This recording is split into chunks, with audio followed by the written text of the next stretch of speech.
వెళ్ళిపోతుంది, ఎలా అనిపిస్తుంది మీకు? అవును, చాలా సూపర్ గా ఉంది అన్న. అండ్ తెలుగులో కూడా ఫ్యాన్స్ డిమాండ్ చేస్తున్నారు పెట్టాలి ఇక్కడ ఒక ఫ్రీ రిలీజ్ ఈవెంట్ అని, ఏం చెప్తారు మీరు?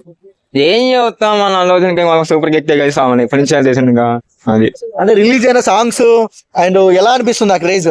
క్రేజ్ సాంగ్ అయితే సూపర్ గా ఉన్నాయి అన్న. మ్యూజిక్ గానీ బ్యాక్గ్రౌండ్ మొత్తం ఎక్సలెంట్ గా ఉంది. ఈసారి అల్లోచన ఈసారి సూపర్ హిట్ కొట్టేది ఉన్నాడు. నేషనల్ కి గిఫ్ట్ గా కొట్టేది ఉన్నాడు ఇంకా బాగా. ఎలాంటి కలెక్షన్స్ వస్తాయి ఈసారి పుష్ప? ఈసారి ఎక్కువ రావచ్చు ఈసారి కలెక్షన్స్. అండ్ డిజిటల్ రైట్స్ 450 కోట్ల పైగా అమ్ముడు పోయాయి, ఎలా అనిపిస్తుంది అన్న? చాలా జల్లుగా ఉంది. ఓకే, ఈసారి పుష్పరాజు రూల్ చేస్తారా?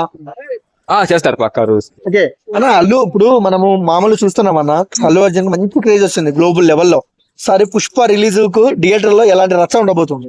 వచ్చే ఉండాలన్న, నా మోతి పోయిద్ది అన్న. అల్లు అర్జున్ ఫ్యాన్స్ అందరు ఎక్కడన్నా ఏపీ మొత్తం అలా జల్లాడిపోయింది ఇంకా బాగా. పుష్ప అంటే ఫ్లవరా ఫైరా? ఫైర్ ఫైర్ నేషనల్ గా తగ్గేది ఫైర్ ఫుల్.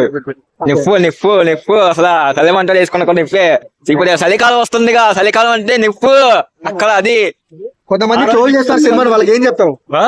ట్రోల్ చేసే వాళ్ళకి ఏం చెప్తావు? ట్రోల్ చేసేవాళ్ళు కన్నా అసలు ఎక్కడ ఉన్నా సరిగ్గా ఇంకా ట్రోల్ చేసేవాళ్ళు. మాకు ఏంటనుకున్నా ఆలోచన అంటే ఏంటనుకున్నా ఒక్క రేజ్ అల్లు అర్జున్ ఫ్యాన్ అంటే ఓడి ఊరుకుంటారండి, పిచ్చోళ్ళండి జనాలు. అసలు తగ్గేది అసలు ముందు. నువ్వు అల్లు అర్జున్ ఫ్యానా? అసలు అల్లు అర్జున్ ఫ్యాన్. అల్లు అర్జున్ ఎలా చెప్పు? అల్లు అర్జున్ ఫ్యాన్ అంటే చెప్పండి. అదే తగ్గేది అలా.